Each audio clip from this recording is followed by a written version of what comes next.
আসসালামু আলাইকুম এডুবার চ্যানেলে তোমাদের সকলকে স্বাগতম। আজকের ক্লাসে আমরা দেখব সপ্তম শ্রেণীর অধ্যায় ১ মূলদ ও অমূলদ সংখ্যার অনুশীলনী ১.২ এর ১০ নম্বর প্রশ্ন। ১০ নম্বর প্রশ্নে বলা আছে ৩ দশমিক স্থান পর্যন্ত বর্গমূল নির্ণয় করো। তার মানে আমাদের সংখ্যা যা দেয়া থাকবে তাকে আমরা ৩ দশমিক স্থান পর্যন্ত বর্গমূল নির্ণয় করব। তাহলে এর সমাধানটা কিভাবে হবে? এর সমাধানটা দেখো, ক নম্বর প্রশ্ন বলছে আমাদের ৬/৭। ৬/৭ এর বর্গমূল আমাদের রুট ওভার দিয়ে দিব বা বর্গমূল চিহ্ন দিয়ে দিব, যেহেতু আমাদের বর্গমূল নির্ণয় করতে বলছে। এখন আমাদের পরবর্তী কাজ হলো নিচে আমাদের হরে থাকা যে সংখ্যাটা এটাকে দিয়ে আমরা আমাদের লবে এবং হরে গুণ করব। তাহলে এই যে লবে এবং হরে দিয়ে দিলাম, তাহলে ৬ হয়ে যায় ৪২, ৭ হয়ে যায় ৪৯। এখন আমরা এই বর্গমূলটা যদি আমাদের লবে এবং হরে বন্টন করে দিই, তাহলে দেখতে পাচ্ছি আমাদের ৭ হলো আমাদের বর্গমূল সংখ্যা, বা বর্গ করলে ৭ স্কোয়ার হলো আমাদের ৪৯। তাহলে আমাদের বর্গমূলটা চলে যাবে, ৭ শুধু ৭ আসবে, ৪৯কে বর্গ করলে আসে ৭, এবং ৪২কে যেহেতু বর্গ করা যাচ্ছে না, তাহলে আমাদের এই ৪২টা থাকবে। তাহলে আমাদের এই ৪২কে নিয়ে আমাদের অঙ্কের কাজ শুরু করতে হবে। তাহলে আমাদের এই ৪২ সংখ্যাটা লিখবো এবং তার পাশে আমাদের যথেষ্ট পরিমাণ জায়গা ফাঁকা রাখবো, এবং আমাদের উপরে এই ৪ আর ২ মিলে একটা জোড়া সংখ্যা জোড়া বানিয়ে নিলাম। তারপর এই ৪২ এর কাছাকাছি আমাদের বর্গমূল সংখ্যা বা বর্গ সংখ্যা হলো আমাদের ৬। ৬কে যদি আমরা বর্গ করি, ৬ হয় ৩৬। তাহলে ৪২ থেকে আমরা যদি ৩৬ বিয়োগ দিই, আসতেছে ৬। তারপর ৪২ এর পরে যেহেতু কোনো সংখ্যা নেই আমাদের, এজন্য আমরা দশমিক দিয়ে শূন্য বসিয়ে দিব, এবং এখানে দশমিক দেওয়ার জন্য, এই জায়গাটাতে দশমিক দেওয়ার জন্য আমাদের ৬ এর পরেও আমরা দশমিকটা দিয়ে দিব। তারপর এখান থেকে আমাদের পরবর্তী জোড়া সংখ্যা বা ০২ টা আমরা নামিয়ে ফেলবো, হয়ে গেল ৬০০। এখন আমাদের প্রথমে থাকা ৬ এর দ্বিগুণ সংখ্যা আমরা এখানে বসাবো।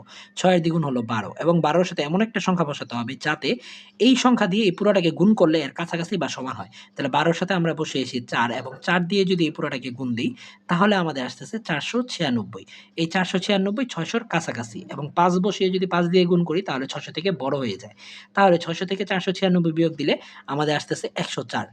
এখন আমাদের ১২ এর সাথে ৪ বসানোর জন্য আমরা ৬ এর দশমিকের পরেও ৪ টা বসিয়ে দিব।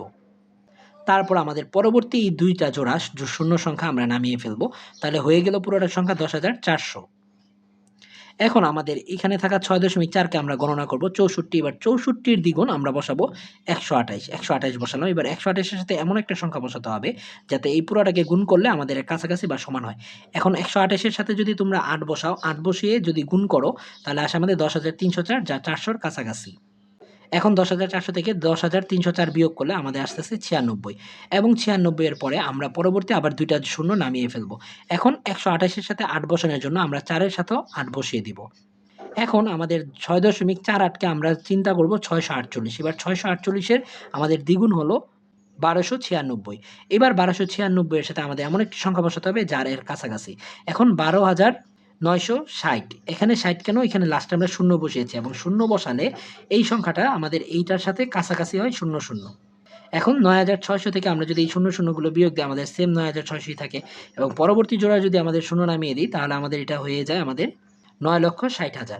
তাহলে এখন আমাদের এখানে শূন্য বসানোর জন্য আমরা ৮ এর পাশেও শূন্য বসায় দিব, এবং ৬.৪৮০ কে আমরা ৬,৪৮০ গণনা করে তার দ্বিগুণ সংখ্যা বসিয়ে দিব আমাদের এই যে ১২,৯৬০। এখন ১২,৯৬০ এর সাথে আমরা এখানে ৭ বসিয়ে তাকে এই সম্পূর্ণটাকে ৭ দিয়ে গুণ করব, তাহলে আমাদের এর কাছাকাছি সংখ্যা আছে ৯,০৭,২৪৯। এখন সে ৯,৬০,০০০ থেকে যদি আমরা এটা বিয়োগ দিই, তাহলে আসতেছে ৫২,৭৫১। এখন আমাদের দশমিকের পরে কিন্তু আমরা অলরেডি ৩ ঘর পেয়ে গিয়েছি। এর পরবর্তী ঘরটা তোমরা চাইলে করতেও পারো, নাও করতে পারো। এখন আমি করে দিয়েছি।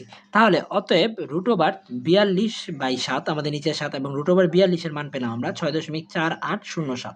এখন এটাকে যদি তোমরা ক্যালকুলেটরে ভাগ দাও, তাহলে আমাদের আসে ০.৯২৫৮। অতএব ৩ দশমিক স্থান পর্যন্ত বর্গমূল হবে আমাদের।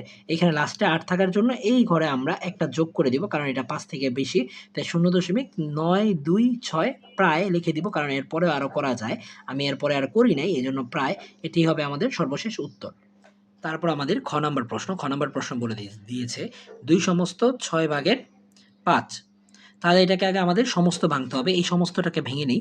আমরা বর্গমূল চিহ্ন দিয়ে দিলাম। তাহলে আমরা যদি সমস্ত ভাঙি, ৬ দুগুণা ১২, ১২ সাথে ৫ যোগ দিলে হয় ১৭। এখন আমাদের কাজ হলো নিচে থাকা হরকে আমরা উপরে এবং নিচে গুণ করে দেব। এই যে উপরে আর নিচে গুণ করে দিলাম।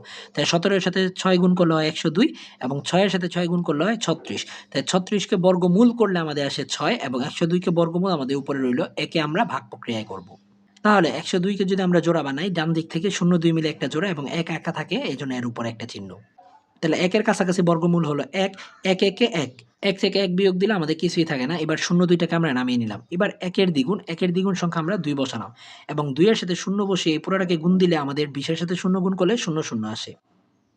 তাহলে আমরা ২ থেকে যদি ০, ০ বিয়োগ দিই আবার ২ আসতেছে এবং এর পরবর্তী যেহেতু কোনো সংখ্যা নেই আমরা এখানে দশমিক বসিয়ে নিলাম এবং দশমিক বসানোর জন্য আমাদের ২ এর সাথে যেহেতু ০ বসিয়েছি ১ এর সাথেও ০ বসালাম এবং এর পরবর্তীতে আমরা দশমিক বসিয়ে নিলাম। এখানে দশমিক থাকার জন্য। এখন ১০ এর দ্বিগুণ হলো আমাদের ২০। এখন ২ এর পরে আমরা দশমিকের পরে ইচ্ছামত সংখ্যা নিতে পারি। এজন্য আমরা ২ টা জোড়া করে নামিয়েব। এজন্য ২ টা ০ নামিয়ে ফেললাম, হয়ে গেল ২০০ এবং ২২০ এর সাথে যদি আমরা ০ বসিয়ে একে যদি আবার ০ দিয়ে গুণ করি তাহলে ২০০ এর কাছাকাছি বা এর থেকে ছোট ০ই পাওয়া যায়। যদি এখানে ১ বসে তাহলে ২০০ থেকে আমাদের বড় হয়ে যায়। তাই ২০০ থেকে আমরা যদি ০ বিয়োগ দিই তাহলে আমাদের ২০০ আসতেছে এবং পরবর্তী আরেক জোড়া ২ টা ০ নামিয়ে ফেললাম। তাহলে হয়ে গেল আমাদের ২০,০০০। এখন আমাদের এটার সাথে ২০ এর সাথে ০ বসানোর জন্য আমাদের দশমিকের পরেও ০ বসিয়ে দিব। তাহলে এটা হয়ে গেল ১০০, ১০০ এর দ্বিগুণ হলো ২০০। এবার ২০০ র সাথে এমন একটি সংখ্যা বসাবো যাতে এই পুরোটাকে গুণ দিলে এর কাছাকাছি হয়। তাহলে ২০০ র সাথে ৯ বসিয়ে ৯ দ্বারা গুণ করলে আসে আমাদের ১৮,০৮১। তাই ২০,০০০ থেকে ১৮,০৮১ বিয়োগ দিলে আমাদের আসে ১,৯১৯ এবং ২০০ র সাথে ৯ বসানোর জন্য আমাদের ০ র সাথেও আমরা ৯ বসিয়ে দিব। তারপর এখানে হলো ১,০০৯। ১,০০৯ এর দ্বিগুণ আমরা বসাবো ২,০১৮। এখন ২,০১৮ এর সাথে এখানে এমন একটি সংখ্যা বসাবো ৯ যাতে এই পুরোটাকে ৯ দিয়ে গুণ দিলে এর কাছাকাছি হয় বা সমান। এর কাছাকাছি হলো আমাদের ১,৮১,৭০১। তাহলে এইখান থেকে এটা যদি আমরা বিয়োগ দিই তাহলে আমাদের আসে এখানে ১০,১৯৯। এখন এটার পাশে ৯ বসানোর জন্য আমরা এই ৯ এর পাশেও ৯ বসিয়ে দিব। তাহলে এই পুরোটার সংখ্যা হয়ে গেল ১০,০৯৯। এবার ১০,০৯৯ এর দ্বিগুণ হলো আমাদের ২০,১৯৮। এবার ২০,১৯৮ এর সাথে আমাদের এমন একটি সংখ্যা বসাতে হবে যাতে এই সংখ্যাটাকে গুণ করলে এর কাছাকাছি হয়। তাহলে ৫ বসিয়ে একে যদি আমরা গুণ করি তাহলে আমাদের আসে ১,০৯,৯২৫। তাহলে এই উপরটা থেকে এটা যদি আমরা বিয়োগ দিই তাহলে আমাদের আসে ৯,৯৭৫। এবং এটার সাথে আমরা ৫ বসানোর জন্য আমাদের এখানে ৫ বসিয়ে দিব। এরপরে আর করার প্রয়োজন নেই কারণ আমরা ৩ দশমিক ঘরের উপরেও করে ফেলেছি। এখন আমাদের √১০২ এর মান আমরা ভাগফল পেলাম ১০.0995 এবং ৬ কে তো আমরা অলরেডি ৬ পেয়েই গিয়েছি। তাহলে ৬ দিয়ে যদি উপরেরটাকে আমরা ভাগ দিই তাহলে আসে ১.68325। তাহলে যেহেতু আমাদের ৩ দশমিক স্থান পর্যন্ত নিতে হবে তাহলে আমি ৩ দশমিক স্থান পর্যন্ত রাখবো। এরপরেরগুলো আর লিখব না। তাহলে অতএব ৩ দশমিক স্থান পর্যন্ত বর্গমূল ১.683 প্রায় কেন? কারণ আমাদের পরে আরো সংখ্যা আছে এজন্য। তাহলে এটি হলো আমাদের উত্তর। তারপর গ নাম্বার প্রশ্ন বলে দেয়া আছে ৭ সমস্ত ১৩ ভাগের ৯। আগে আমাদের এটাকে বর্গমূল চিহ্ন দিয়ে তারপর আমাদের সমস্ত ভাঙবো। তাহলে এর বর্গমূল চিহ্ন দিয়ে দিলাম আমরা। তাহলে ৭ দিয়ে ১৩ কে যদি গুণ করি এবং তার সাথে যদি আমরা ৯ যোগ করি তাহলে আমাদের আসে ১০০। এখন আমাদের নিচে থাকা হরকে আমরা উপরে আর নিচে গুণ করে ফেলবো। তাহলে ১৩ কে আমরা ১০০ র সাথে গুণ দিলাম ১৩, ১৩ র সাথে ১৩ গুণ দিলাম। তাহলে ১৩ র সাথে ১৩ কে গুণ দিলে আমাদের এটাকে বর্গ করলে আমাদের ১৩ ই আসে আর ১০০ র সাথে ১৩ কে গুণ করলে আমাদের আসে ১৩০০। তো এই ১৩০০ র বর্গমূলকে আমরা কাজ করব। তাহলে ১৩০০ কে আমরা আগে ০ দিয়ে জোড়া বানিয়ে নিই ডান দিক থেকে। তাহলে ০, ০ মিলে একটি জোড়া, ১, ৩ মিলে একটি জোড়া। এবার ১৩ র কাছাকাছি আমাদের বর্গমূল সংখ্যা হলো ৩, ৩ ৩কে ৯ আর ৪ যদি হয় ৪ ৪ হয়ে যায় ১৬ তার মানে ১৩ থেকে বড়। তো ৩ ৩কে ৯, ১৩ থেকে ৯ বাদ দিলে আমাদের আসতেছে ৪ এবং পরবর্তী ২ টা ০ আমরা নামিয়ে ফেলবো। তারপর এই ৩ এর দ্বিগুণ আমরা বসাবো এখানে। ৩ এর দ্বিগুণ হলো আমাদের ৬ এবং ৬ এর সাথে এমন একটি সংখ্যা ৬ বসালাম যাতে এই পুরোটাকে ৬ দিয়ে গুণ করলে এর কাছাকাছি হয়। তাহলে আসতেছে ৩৯৬। ৪০০ থেকে ৩৯৬ বাদ দিলে আসতেছে আমাদের ৪। এখন ৬ এর সাথে ৬ বসানোর জন্য আমরা ৩ এর সাথেও ৬ বসিয়ে দিব।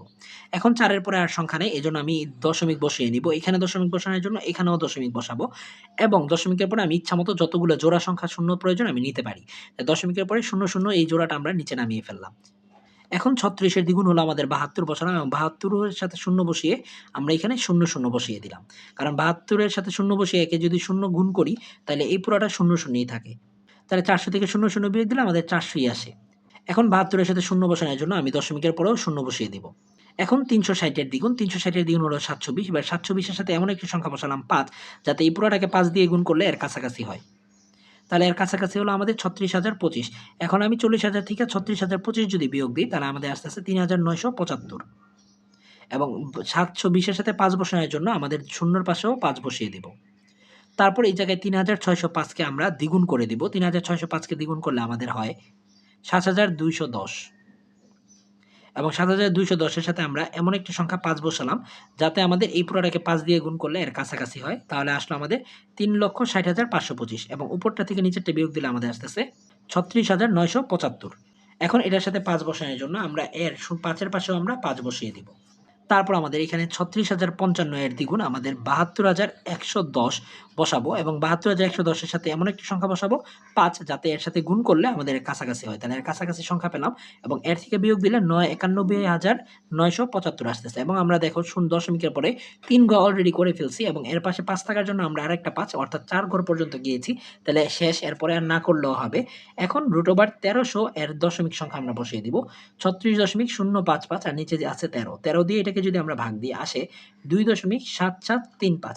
এখন আমাদের ঘর নিতে হবে ৩ দশমিক স্থান পর্যন্ত। তাই দশমিকের পরে আমরা ৩ দশমিক স্থান পর্যন্তই নেব।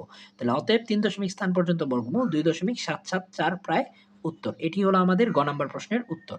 তারপর ১১ নম্বর প্রশ্ন। ১১ নম্বর প্রশ্নে বলা আছে ৫৬,৭২৮ জন শূন্য থেকে কমপক্ষে কতজন শূন্য সরিয়ে রাখলে বা তাদের সাথে কমপক্ষে আর কতজন শূন্য যোগ দিলে শূন্য দলকে বর্গাকারে সাজানো যাবে। তার মানে আমাদের এই শূন্যকে তার সাথে আমাদের হয়তোবা সরিয়ে নেওয়া মানে বিয়োগ করতে হবে আর নয়তো আমাদের শূন্য যোগ করতে হবে। যোগ করলে আমাদের সাজাতে হবে বর্গাকারে। তাহলে নিয়মটা কি করে? নিয়মটা দেখো আমি লিখে দিয়েছি। প্রদত্ত সংখ্যাটিকে পূর্ণবর্গ সংখ্যায় রূপান্তর করতে যত যোগ বা বিয়োগ করা প্রয়োজন তাই হবে ন্যূনতম সংখ্যা। তাহলে এই সংখ্যাটাকে আগে আমাদের ভাগ করে নিতে হবে। তাহলে আমরা এটাকে ভাগ করে আগে জোড়া সাজাবো। ২ ৮ মিলে একটা জোড়া, ৬ ৭ মিলে একটা জোড়া এবং ৫ আলাদা। তাহলে ৫ এর কাছাকাছি হলো আমাদের ২ এর বর্গগুলো হয় ২ দুগুণা ৪, ৫ থেকে ৪ বিয়োগ দিলে আমাদের আসতেছে ১ এবং এখানে ২ এর দ্বিগুণ আমরা এখানে বসাবো ২ এর দ্বিগুণ ৪ এবং ৪ এর সাথে একটা সংখ্যা বসাবো ৩ এবং এর সাথে এই পুরোটাকে ৩ দিয়ে গুণ দিলে আমাদের ১২৯ আসে। এবং এই ৬ ৭ কে জোড়া নামিয়ে ফেললাম। হয়ে গেল ১৬৭। ১৬৭ থেকে ১২৯ যদি আমরা বিয়োগ দেই আসে আমাদের ৩৮। এখন ৪ এর সাথে ৩ বসানোর জন্য আমরা ২ এর সাথেও ৩ বসাবো এবং এখানে হয়ে গেল ২৩। ২৩ এর দ্বিগুণ হলো আমাদের ৪৬। এখন ৩৮ এর পাশাপাশি পরবর্তী জোড়া আমরা ২৮ নামিয়ে ফেলবো এবং এই যে ৪৬, ৪৬ এর সাথে ৮ বসিয়ে এই পুরোটাকে ৮ দিয়ে গুণ করলে এর কাছাকাছি সংখ্যা ৩৭৪৪। তাহলে যদি আমরা বিয়োগ করে আসতেছে আমাদের ৮৪ এবং ৪৬ এর সাথে যদি আমরা ৮ বসাই এবং ২৩ এর সাথেও আমরা ৮ বসিয়ে দিব। তাহলে আমাদের এখানে আসতেছে ২৩৮ এবং আমাদের ৮৪ জন আমাদের অবশিষ্ট থাকতেছে। তাহলে দেখো অতএব কমপক্ষে ৮৪ জন শূন্য সরিয়ে নিলে শূন্য দলকে বর্গাকারে সাজানো যাবে। আবার ৫৬,৭২৮ পূর্ণবর্গ নয়। ৫৬,৭২৮ এর পরবর্তী নিকটতম পূর্ণবর্গ সংখ্যা যদি আমরা বলি ২৩৮ এর সাথে ১ যোগ দিব তাহলে আসতেছে ২৩৯। ২৩৯ মানে হলো আমাদের ৫৭,১২১ বর্গ করলে। তাহলে ৫৭,১২১ থেকে ৫৬,৭২৮ জন বা ৩৯৩ জন শূন্য যোগ করলে শূন্য দলকে বর্গাকারে সাজানো যাবে। তার মানে যদি আমরা বিয়োগ করতে চাই তাহলে আমাদের বিয়োগ করতে হবে ৮৪ জন আর যদি আমাদের যোগ করতে হয় তাহলে এর সাথে ১ যোগ করে মূল সংখ্যা থেকে আমাদের এই সংখ্যা বিয়োগ দিলে যা আসে তা যেরকম ৩৯৩ এটি হবে আমাদের উত্তর। সুতরাং কমপক্ষে ৮৪ জন সরিয়ে রাখলে বা ৩৯৩ জন যোগ করলে শূন্য দলকে বর্গাকারে সাজানো যাবে এটি হলো উত্তর। তারপর ১২ নম্বর প্রশ্ন। ১২ নম্বর প্রশ্নে বলা আছে কোন বিদ্যালয়ে ২৭০৪ জন শিক্ষার্থীকে প্রাত্যহিক সমাবেশ করার জন্য বর্গাকারে সাজানো হলো। প্রত্যেক সারিতে শিক্ষার্থীর সংখ্যা নির্ণয় করো। তার মানে আমাদের এটাকে বর্গাকারে সাজানো হবে এবং আমাদের প্রত্যেক সারিতে কতজন করে শিক্ষার্থী থাকবে এটা বের করতে হবে। তাহলে নিয়মটা দেখো প্রদত্ত সংখ্যার বর্গমূলই হবে প্রত্যেক সারিতে শিক্ষার্থীর সংখ্যা। তার মানে বর্গমূল যা বের হবে তাই আমাদের প্রত্যেক সারিতে শিক্ষার্থী হবে। তাহলে সমাধান যেহেতু শিক্ষার্থীদেরকে প্রাত্যহিক সমাবেশ করার জন্য বর্গাকারে সাজানো হয় অতএব প্রত্যেক সারিতে শিক্ষার্থীদের সংখ্যা হবে ২৭০৪ এর বর্গমূল। তাহলে একে আমরা বর্গমূল করি ০৪ মিলে একটি জোড়া, ২ ৭ মিলে একটি জোড়া হয়ে যাচ্ছে। তাহলে আমাদের এই ২৭ এর কাছাকাছি হলো আমাদের ৫, ৫ এর বর্গমূল ৫ ৫ হয়ে যায় ২৫। ২৭ থেকে যদি ২৫ বাদ দিয়ে আসতেছে ২। তারপর আমরা ০৪ টাকেও সাথে নামিয়ে ফেলবো এবং ৫ এর দ্বিগুণ হলো আমাদের ১০ এবং ১০ এর সাথে এমন একটি সংখ্যা বসাবো যাতে এর কাছাকাছি বা সমান হয়। তাই ১০ এর সাথে ২ বসিয়ে এই পুরোটাকে যদি ২ দিয়ে গুণ করি তাহলে আসতেছে আমাদের ২০৪ এবং ২০৪ থেকে ২০৪ দিয়ে বিয়োগ দিলে আমাদের আসতেছে ০। তার মানে আমাদের ১১০ এর সাথে ২ বসানোর জন্য ৫ এর সাথেও আমরা ২ বসিয়ে দিব। তা আমাদের এখানে ভাগফল আসতেছে ৫২। অতএব প্রত্যেক সারিতে শিক্ষার্থীদের সংখ্যা হবে আমাদের ৫২ এটি হবে উত্তর। আজকে এতটুকু পর্যন্তই। পরবর্তী পর্ব দেখার আমন্ত্রণ রইল। এখনো তোমরা যারা সাবস্ক্রাইব করোনি দ্রুত সাবস্ক্রাইব করে ভিডিওটি বন্ধুদের মাঝে ছড়িয়ে দাও। আল্লাহ হাফেজ।